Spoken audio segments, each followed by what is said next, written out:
سورۃ المزمل، سورہ مزمل کا تعارف، مقام نزول۔ سورہ مزمل مکہ مکرمہ میں نازل ہوئی ہے۔ رکوع اور آیات کی تعداد، اس سورت میں 2 رکوع اور 20 آیتیں ہیں۔ مزمل نام رکھنے کی وجہ، مزمل کا معنی ہے چادر اوڑھنے والا، اور اس سورت کی پہلی آیت میں اللہ تعالیٰ نے اپنے حبیب علیہ الصلوۃ والسلام کو یا ایھا المزمل فرما کر ندا کی ہے۔ اس مناسبت سے اسے سورہ مزمل کہتے ہیں۔ سورہ مزمل کے مضامین، اس سورت کا مرکزی مضمون یہ ہے کہ اس میں حضور اقدس علیہ الصلوۃ والسلام کی عبادت، وظائف اور اذکار سے متعلق کلام کیا گیا ہے، اور اس میں یہ مضامین بیان کیے گئے ہیں۔ اس سورت کی ابتدا میں اللہ تعالیٰ نے اپنے حبیب علیہ الصلوۃ والسلام سے بڑے لطف و کرم والے انداز میں خطاب فرمایا، اور انہیں رات کے کچھ حصے میں اپنی عبادت کرنے، خوب ٹھہر ٹھہر کر قرآن مجید کی تلاوت کرنے کا حکم دیا، اور انہیں بتایا کہ ہم عنقریب آپ پر ایک انتہائی عظمت، جلالت اور قدر والا کلام نازل فرمائیں گے۔ نمبر 1، یہ بتایا گیا کہ دن کے مقابلے میں رات کے وقت عبادت کرنے میں زیادہ دل جمعی حاصل ہوتی ہے۔ نمبر 2، کافروں کی گستاخیوں پر رسول کریم علیہ الصلوۃ والسلام کو صبر کرنے کی تلقین کی گئی، اور آپ سے فرمایا گیا کہ جو لوگ آپ کو اور قرآن مجید کو جھٹلا رہے ہیں، آپ کی طرف سے انہیں اللہ تعالیٰ کافی ہے۔ نمبر 3، قیامت کے دن کفار کے عذاب کی کیفیت بیان کی گئی، اور کفار مکہ کو بتایا گیا کہ جس طرح اللہ تعالیٰ نے فرعون کی طرف رسول بھیجے، اسی طرح اللہ تعالیٰ نے تمہاری طرف بھی ایک رسول بھیجے جو تم پر گواہ ہیں، اور اگر تم بھی ان کی نافرمانی کرتے رہے تو تمہیں فرعون سے زیادہ سخت عذاب میں مبتلا کیا جا سکتا ہے۔ نمبر 4، یہ بتایا گیا کہ دنیا و آخرت کے عذاب سے ڈرانے والی آیات مخلوق کے لیے نصیحت ہیں، اور جو چاہے ان سے نصیحت حاصل کرے۔ نمبر 5، اس سورت کے آخر میں امت سے تہجد کی فرضیت منسوخ کر دی گئی، اور عبادت کے معاملے میں آسانی فرما دی گئی۔ سورہ جن کے ساتھ مناسبت، سورہ مزمل کی اپنے سے ماقبل سورہ جن کے ساتھ مناسبت یہ ہے کہ سورہ جن کے آخر میں وحی کی عظمت بیان ہوئی، اور سورہ مزمل میں بھی وحی کی عظمت بیان کی گئی ہے۔ بسم اللہ الرحمن الرحیم۔ ترجمہ، اللہ کے نام سے شروع جو نہایت مہربان رحمت والا ہے۔ یا ایھا المزمل قم اللیل الا قلیلا نصفہ او انقص منہ قلیلا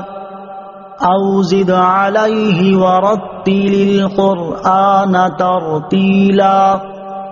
ترجمہ، اے چادر اوڑھنے والے، رات کے تھوڑے سے حصے کے سوا قیام کرو، آدھی رات قیام کرو، یا اس سے کچھ کم کر لو، یا اس پر کچھ اضافہ کر لو، اور قرآن خوب ٹھہر ٹھہر کر پڑھو۔ یا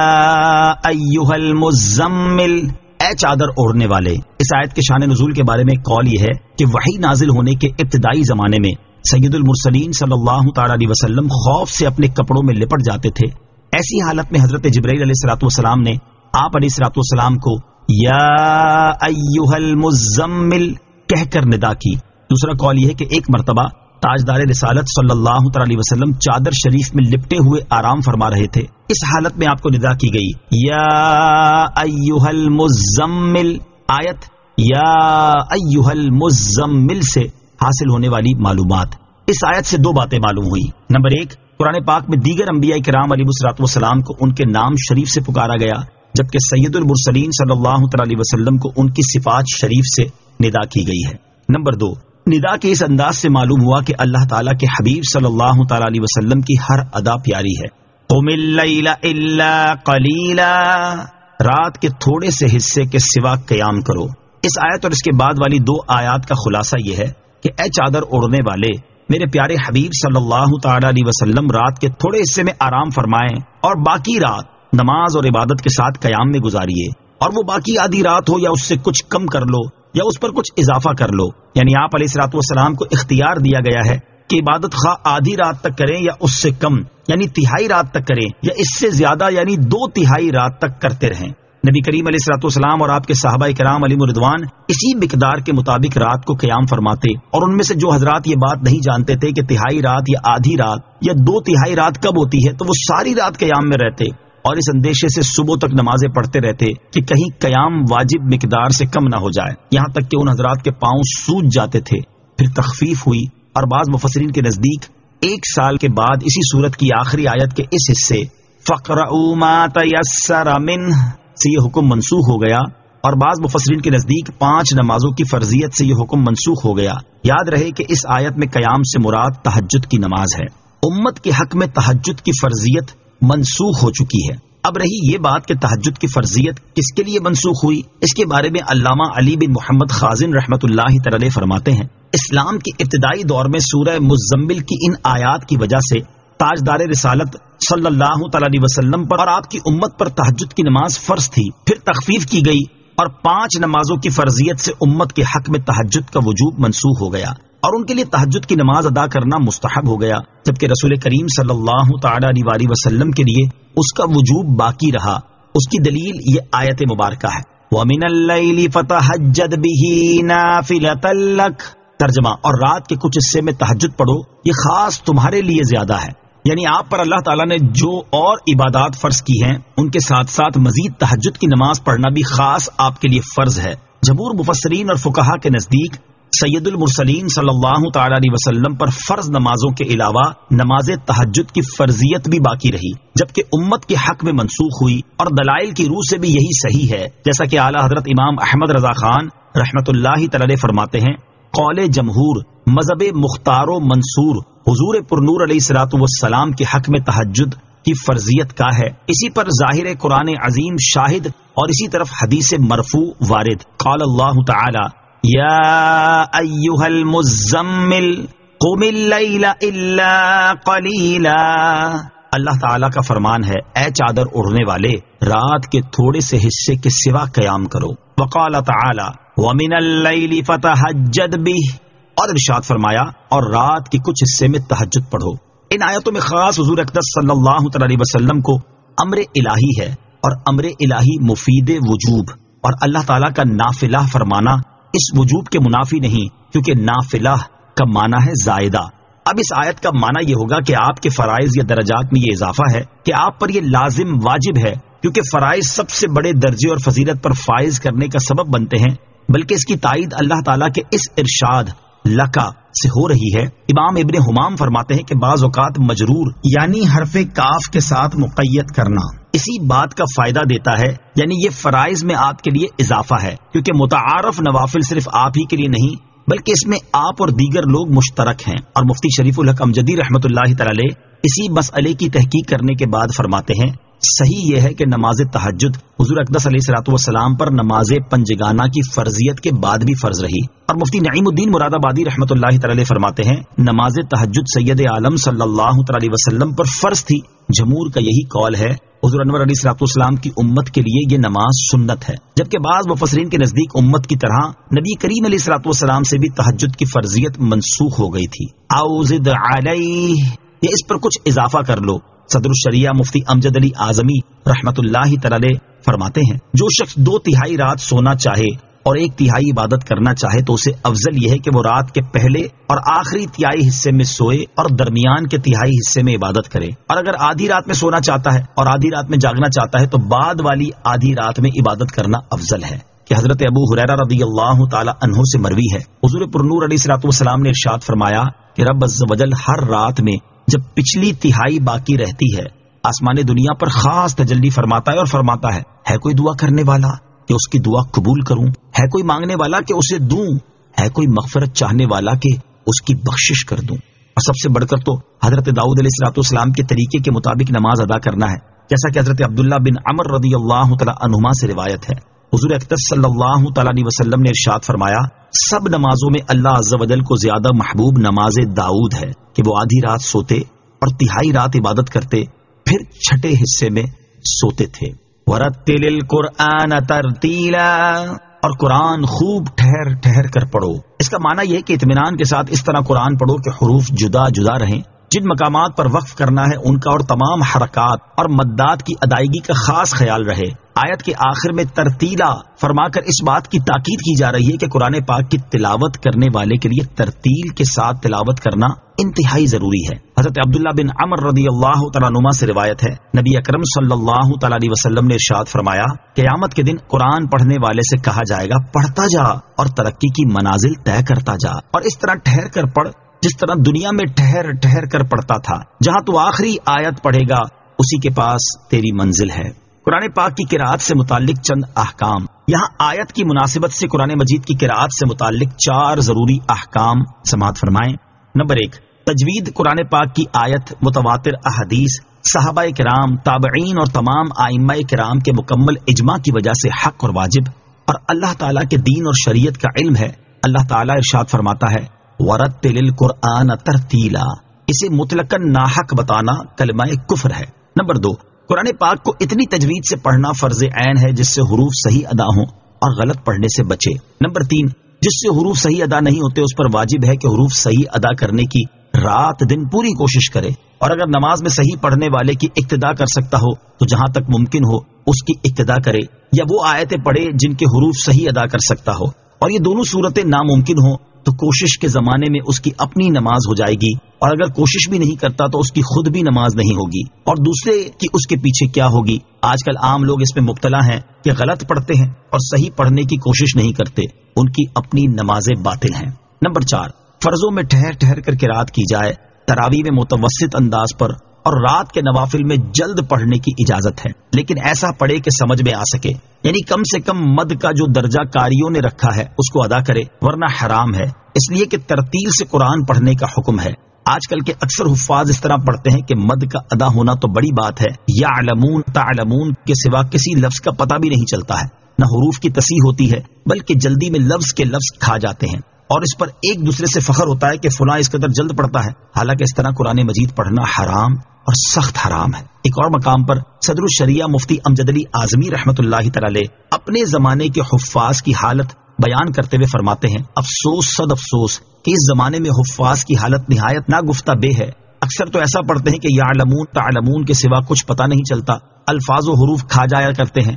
جو اچھا پڑھنے والے کہے جاتے ہیں انہیں دیکھیں تو حروف صحیح نہیں ادا کرتے، حمزہ، الف، عین اور ذا، زا، ظا اور ثا، سین، صاد، تا، تو وغیرہ حروف میں فرق نہیں کرتے، جس سے قطعاً نمازی نہیں ہوتی۔ فقیر کو انہی مصیبتوں کی وجہ سے 3 سال ختم قرآن مجید سننا نہ ملا۔ مولا عز و جل مسلمان بھائیوں کو توفیق دے کہ ما انزل اللہ، یعنی جس طرح اللہ تعالیٰ نے قرآن پاک نازل فرمایا اسی طرح پڑھنے کی کوشش کریں۔ اور فی زمانہ حفاظ کا تو جو حال ہو چکا ہے وہ تو ایک طرف عوام اور مساجد کی انتظامیہ کا حال یہ ہو چکا ہے کہ تراویح کے لیے اس حافظ کو منتخب کرتے ہیں جو قرآن پاک تیزی سے پڑھے، جتنا جلدی ہو سکے تراویح ختم ہو جائے، اور اس امام کے پیچھے تراویح پڑھنے سے جو تجوید کے مطابق قرآن پڑھتا ہے اس لیے دور بھاگتے ہیں کہ یہ دیر میں تراویح ختم کرے گا۔ اور بعض جگہ تو یوں ہوتا ہے کہ تراویح پڑھانے والے کو مسجد انتظامیہ کی طرف سے ٹائم بتا دیا جاتا ہے کہ اتنے منٹ میں آپ کو تراویح ختم کرنی ہے، اور اگر اس وقت سے 5 منٹ بھی لیٹ ہو جائے تو حافظ صاحب کو سنا دیا جاتا ہے کہ حضرت آپ نے اتنے منٹ لیٹ کر دی، آئندہ خیال رکھیے گا۔ اے کاش کہ مسلمان اپنے وقت کا خیال کرنے کی بجائے اپنی نماز کی حفاظت کی فکر کریں۔ اللہ تعالیٰ مسلمانوں کو ہدایت عطا فرمائے، آمین۔ نوٹ: ترتیل کی حدود، ان کی تفصیلات اور احکام جاننے کے لیے فتاوی رضویہ جلد نمبر 6 صفحہ 275 تا 282 کا مطالعہ کیجیے۔ اِنَّا سَنُلْقِي عَلَيْكَ قَوْلًا ثَقِيلًا۔ ترجمہ: بے شک عنقریب ہم تم پر ایک بھاری بات ڈالیں گے۔ اِنَّا سَنُلْقِي عَلَيْكَ قَوْلًا ثَقِيلًا، بے شک عنقریب ہم تم پر ایک بھاری بات ڈالیں گے۔ اس آیت کی ایک تفسیر یہ ہے کہ اے حبیب صلی اللہ تعالی علیہ وسلم، ہم عنقریب آپ پر ایک انتہائی عظمت، جلالت اور قدر والا کلام نازل فرمائیں گے، اور اس کی عظمت و جلالت کی وجہ یہ ہے کہ وہ رب العالمین کا کلام ہے، لہٰذا آپ خود کو وہ عظیم بات قبول کرنے کے لیے تیار رکھیں۔ دوسری تفسیر یہ ہے کہ اے حبیب صلی اللہ تعالی علیہ وسلم، عنقریب ہم آپ پر قرآن نازل فرمائیں گے جس میں احکامات اور ممنوعات ہیں جو کہ سخت تکلیف دہ اور شرعی احکام کے پابند عام لوگوں پر بھاری پڑیں گے، اس لیے آپ ابھی سے انہیں بھاری احکام کا عادی بنائیں۔ تیسری تفسیر یہ ہے کہ اے حبیب صلی اللہ تعالی علیہ وسلم، عنقریب ہم آپ پر ایسا کلام نازل فرمائیں گے جس کا نازل ہونا بہت بھاری ہے۔ قرآن پاک کے نزول کے بارے میں ایک اور مقام پر ارشاد فرمایا، لو انزلنا هذا القرآن على جبل لرأيته خاشعا متصدعا من خشية الله وتلك الأمثال نضربها للناس لعلهم يتفكرون۔ ترجمہ: اگر ہم یہ قرآن کسی پہاڑ پر اتارتے تو ضرور تم اسے جھکا ہوا اللہ کے خوف سے پاش پاش دیکھتے، اور ہم یہ مثالیں لوگوں کے لیے بیان فرماتے ہیں تاکہ وہ سوچیں۔ اور حضرت زید بن ثابت رضی اللہ تعالیٰ عنہ فرماتے ہیں، اللہ تعالیٰ نے اپنے حبیب علیہ الصلوۃ والسلام پر وحی نازل کی، اور اس وقت آپ کی ران میری ران پر تھی، مجھے اپنے اوپر اتنا بوجھ محسوس ہوا جس سے مجھے ڈر لگ گیا کہ کہیں میری ران ٹوٹ ہی نہ جائے۔ ان ناشئۃ اللیل ہی اشد وطئا واقوم قیلا ان لک فی النہار سبحا طویلا۔ ترجمہ: بے شک رات کو قیام کرنا زیادہ موافقت کا سبب ہے اور بات خوب سیدھی نکلتی ہے، بے شک دن میں تو تمہیں بہت سے کام ہیں۔ ان ناشئۃ اللیل، بے شک رات کو قیام کرنا یعنی رات سونے کے بعد اٹھ کر عبادت کرنا دن کی نماز کے مقابلے میں زبان اور دل کے درمیان زیادہ موافقت کا سبب ہے، اور اس وقت قرآن پاک کی تلاوت کرنے اور سمجھنے میں زیادہ دل جمعی حاصل ہوتی ہے، کیونکہ وہ وقت سکون اور اطمینان کا ہے، شور و غل سے امن ہوتا ہے، کامل اخلاص نصیب ہوتا ہے، ریاکاری اور نمود و نمائش کا موقع نہیں ہوتا۔ ان لک فی النہار، بے شک دن میں تمہیں، یعنی اے حبیب صلی اللہ تعالی علیہ وآلہ وسلم، بے شک دن میں تو آپ بہت سے کاموں میں مصروف رہتے ہیں جس کی وجہ سے یکسوئی کے ساتھ عبادت نہیں ہو پاتی، لہٰذا آپ رات کے اوقات کو اللہ تعالیٰ کی عبادت کرنے اور اس سے مناجات کرنے کے لیے خاص رکھیں۔ وَاذْكُرِ اسْمَ رَبِّكَ وَتَبَتَّلْ إِلَيْهِ تَبْتِيلًا۔ ترجمہ: اور اپنے رب کا نام یاد کرو اور سب سے ٹوٹ کر اسی کے بنے رہو۔ وَاذْكُرِ اسْمَ رَبِّكَ، اور اپنے رب کا نام یاد کرو۔ اس کا ایک معنی یہ ہے کہ اے حبیب صلی اللہ تعالی علیہ وآلہ وسلم، آپ رات اور دن کے تمام اوقات میں اپنے رب عز و جل کا نام یاد کرتے رہیں، چاہے وہ تسبیح اور کلمہ طیبہ پڑھنے سے ہو، نماز ادا کرنے، قرآن پاک کی تلاوت کرنے اور علم کا درس دینے کے ساتھ ہو۔ دوسرا معنی یہ ہے کہ اے حبیب صلی اللہ تعالی علیہ وسلم اپنی قراءت کی ابتدا میں بسم اللہ الرحمن الرحیم پڑھیں۔ یاد رہے کہ نماز کے علاوہ اگر قرآن پاک کی تلاوت سورت کی ابتدا سے کی جائے تو بسم اللہ پڑھنا سنت ہے، اور اگر سورت کے درمیان سے تلاوت شروع کی جائے تو بسم اللہ پڑھنا مستحب ہے، اور نماز میں سورہ فاتحہ کے بعد سورت کی تلاوت سے پہلے بسم اللہ پڑھنا سنت نہیں۔ وَتَبَتَّلْ إِلَيْهِ تَبْتِيلًا، اور سب سے ٹوٹ کر اسی کے بنے رہو، یعنی اللہ تعالیٰ کی عبادت ایسی ہو کہ اس میں انقطاع کی صفت ہو، کہ دل اللہ تعالیٰ کے سوا اور کسی کی یاد میں مشغول نہ ہو، اس کی عبادت کے وقت سب سے تعلق ختم ہو جائے اور صرف اسی کی طرف توجہ رہے۔ یاد رہے کہ اس آیت سے یہ ثابت نہیں ہوتا کہ انسان نکاح کرنا چھوڑ دے اور سب سے ناتا توڑ کر کسی جنگل، غار یا ویران جگہ میں اللہ اللہ کرنا شروع کر دے، کیونکہ یہ اسلام میں منع ہے، جیسا کہ حضرت طاؤس رضی اللہ تعالیٰ عنہ سے مروی ہے، نبی اکرم صلی اللہ تعالی علیہ وآلہ وسلم نے ارشاد فرمایا، اسلام میں نکاح نہ کرنا اور لوگوں سے کنارہ کش ہو کر عبادت کرنا منع ہے۔ حضرت سعد بن ہشام رضی اللہ تعالیٰ عنہ نے حضرت عائشہ صدیقہ رضی اللہ تعالی عنہا سے پوچھا کہ نکاح نہ کرنے کے بارے میں آپ کی کیا رائے ہے، تو آپ رضی اللہ تعالیٰ عنہ نے فرمایا، کیا تم نے اللہ تعالیٰ کا یہ فرمان نہیں سنا؟ وَلَقَدْ أَرْسَلْنَا رُسُلًا مِّن قَبْلِكَ وَجَعَلْنَا لَهُمْ أَزْوَاجًا وَذُرِّيَّةً،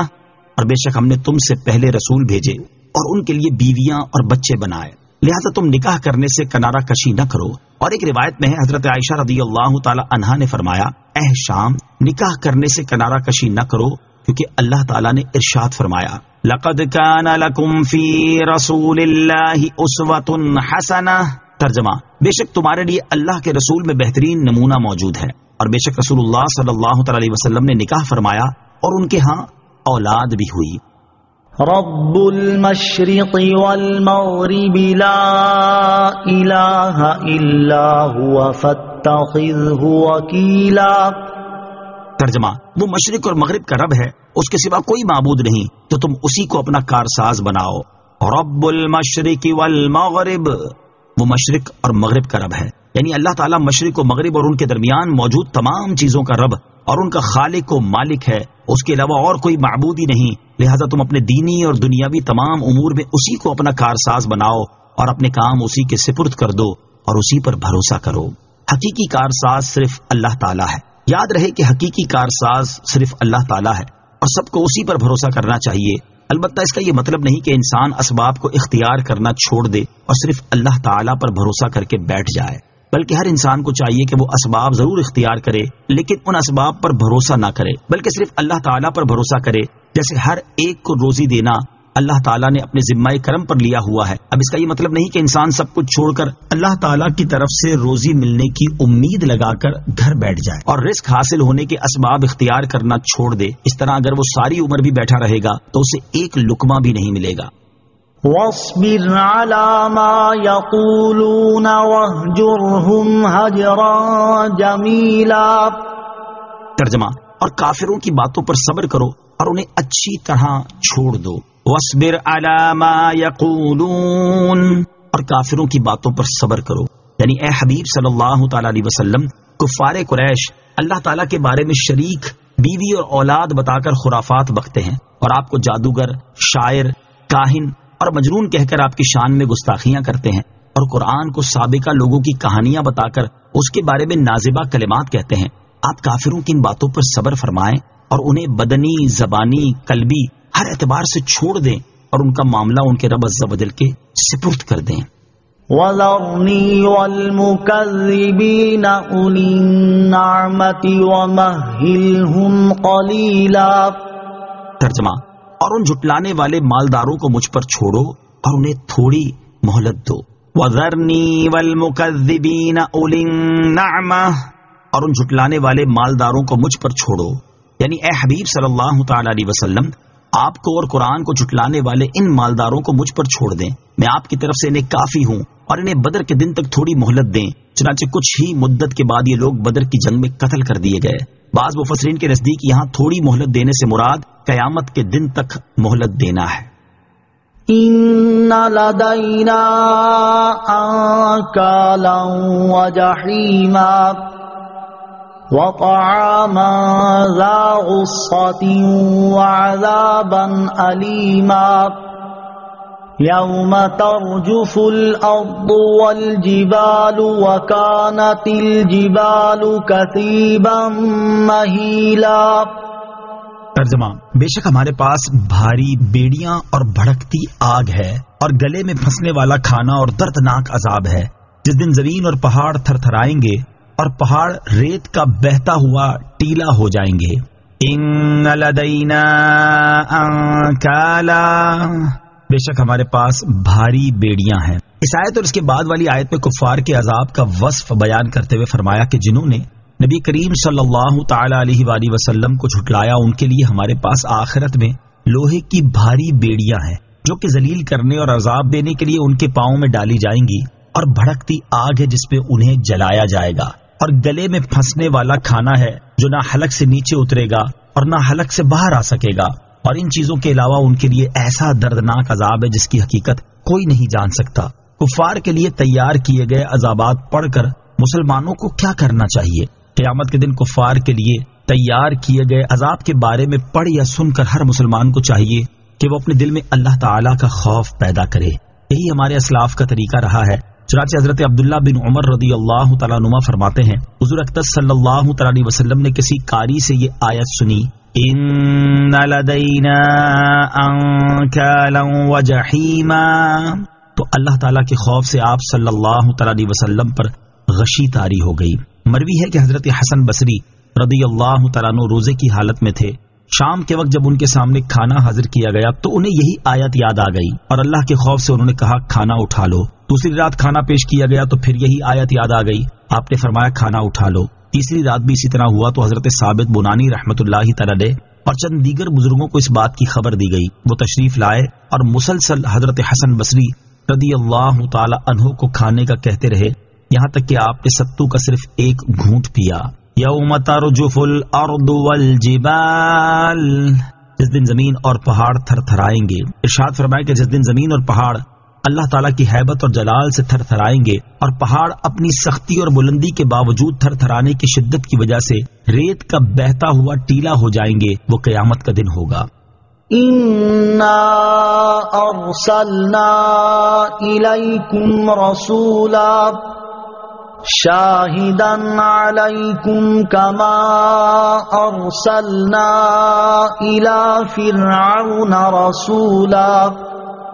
فعصى فرعون الرسول فأخذناه أخذا وبيلا۔ ترجمہ، بے شک ہم نے تمہاری طرف ایک رسول بھیجے جو تم پر گواہ ہیں، جیسے ہم نے فرعون کی طرف ایک رسول بھیجے تو فرعون نے اس رسول کا حکم نہ مانا تو ہم نے اسے سخت گرفت سے پکڑا۔ اِنَّا أَرْسَلْنَا إِلَيْكُمْ رَسُولًا،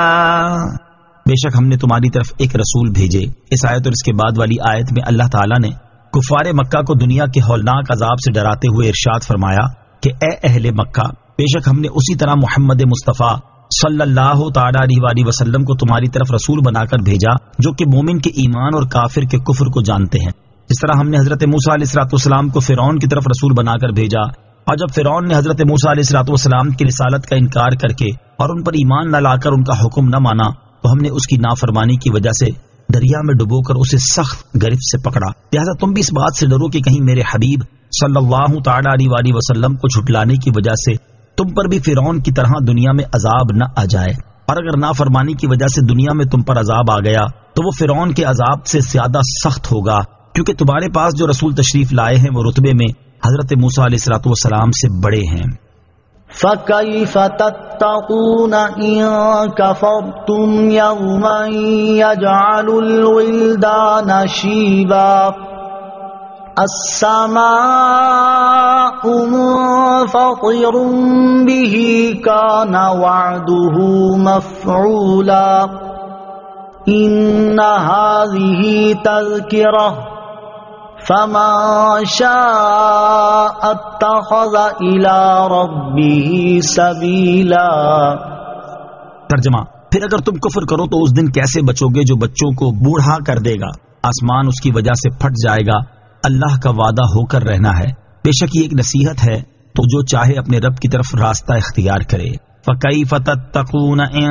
كَفَرْتُمْ يَوْمًا، پھر اگر تم کفر کرو تو اس دن کیسے بچو گے۔ اس آیت اور اس کے بعد والی آیت میں کفار مکہ کو آخرت کے ہولناک عذاب سے ڈراتے ہوئے ارشاد فرمایا کہ اگر تمہارے کفر پر قائم رہنے کے باوجود تم سے فرعون کی طرح دنیا میں ہی مواخذہ نہ ہوا تو تم قیامت کے اس دن کے عذاب سے کیسے بچو گے جو انتہائی ہولناک ہوگا، اور وہ اپنی شدت اور دہشت سے بچوں کو بوڑھا کر دے گا، اور آسمان اپنی عظمت و قوت کے باوجود اس دن کی شدت کی وجہ سے پھٹ جائے گا۔ یاد رکھو، اللہ تعالیٰ نے قیامت قائم ہونے کا جو وعدہ دیا ہے وہ ہو کر رہنا ہے۔ ان هذه تذکرہ، بے شک یہ نصیحت ہے، یعنی بے شک دنیا و آخرت کے عذاب سے ڈرانے والی یہ آیات مخلوق کے لیے نصیحت ہیں، تو اب جو چاہے ایمان اور طاعت اختیار کر کے اپنے رب عز و جل کی طرف راستہ اختیار کرے۔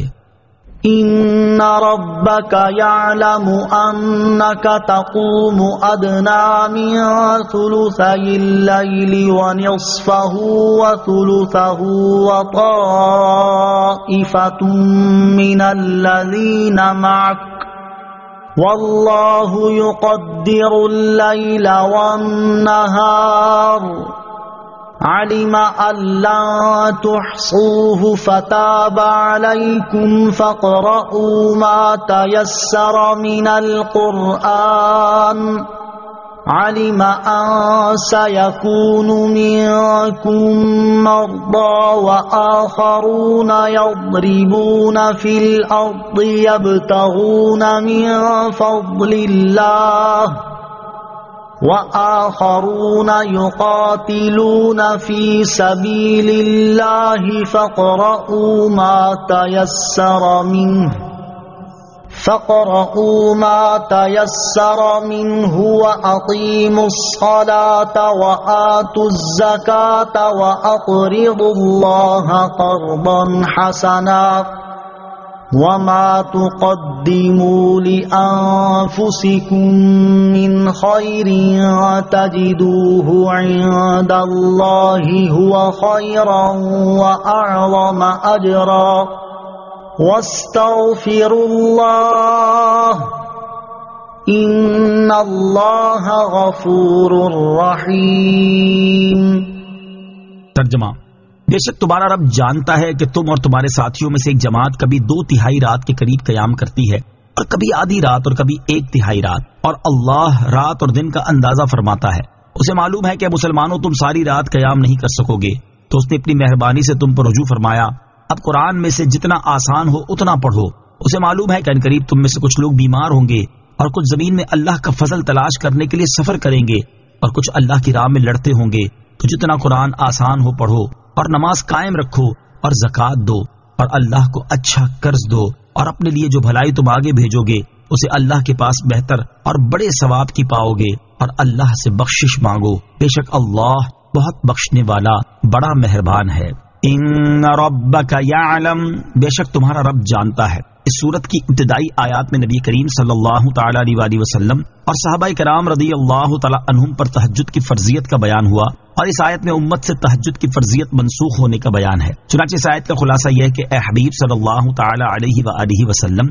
بے شک تمہارا رب عز و جل جانتا ہے کہ آپ اور آپ کے صحابہ میں سے ایک جماعت آپ کی پیروی کرتے ہوئے کبھی 2/3 رات کے قریب قیام کرتی ہے اور کبھی آدھی رات اور کبھی 1/3 رات قیام میں گزارتی ہے، اور اللہ تعالیٰ رات اور دن کے اجزاء اور ان کی گھڑیوں کی مقدار جانتا ہے، لہٰذا وہ رات کی اس مقدار کو بھی جانتا ہے جس میں تم قیام کرتے ہو، اور اسے وہ مقدار بھی معلوم ہے جس میں تم سوتے ہو، اور اسے یہ بھی معلوم ہے کہ اے مسلمانوں تم رات کا شمار نہیں کر سکو گے اور اس کے اوقات کی تعیین نہ کر سکو گے، تو اللہ تعالیٰ نے اپنی مہربانی سے تم پر رجوع فرمایا اور تم سے مشقت دور کر دی، لہٰذا اب نماز کے دوران قرآن میں سے جتنا تم پر آسان ہو اتنا پڑھو، اور رات کا لمبا قیام تمہیں معاف ہے۔ اور تمہیں یہ تخفیف دینے کی حکمت یہ ہے کہ اللہ تعالیٰ کو معلوم ہے کہ عنقریب تم میں سے کچھ لوگ بیمار ہوں گے اور کچھ لوگ تجارت کے ذریعے زمین میں اللہ عز و جل کا فضل تلاش کرنے یا علم حاصل کرنے کے لیے سفر کریں گے، اور کچھ لوگ اللہ تعالیٰ کی راہ میں کفار سے لڑتے ہوں گے، اس وجہ سے ان سب پر رات کا قیام دشوار ہوگا، تو تم پر جتنا قرآن آسان ہو اتنا پڑھو اور فرض نماز قائم رکھو، اور جو زکوٰۃ تم پر واجب ہو اسے ادا کرو، اور نفلی صدقات کے ذریعے اللہ تعالیٰ کو اچھا قرض دو،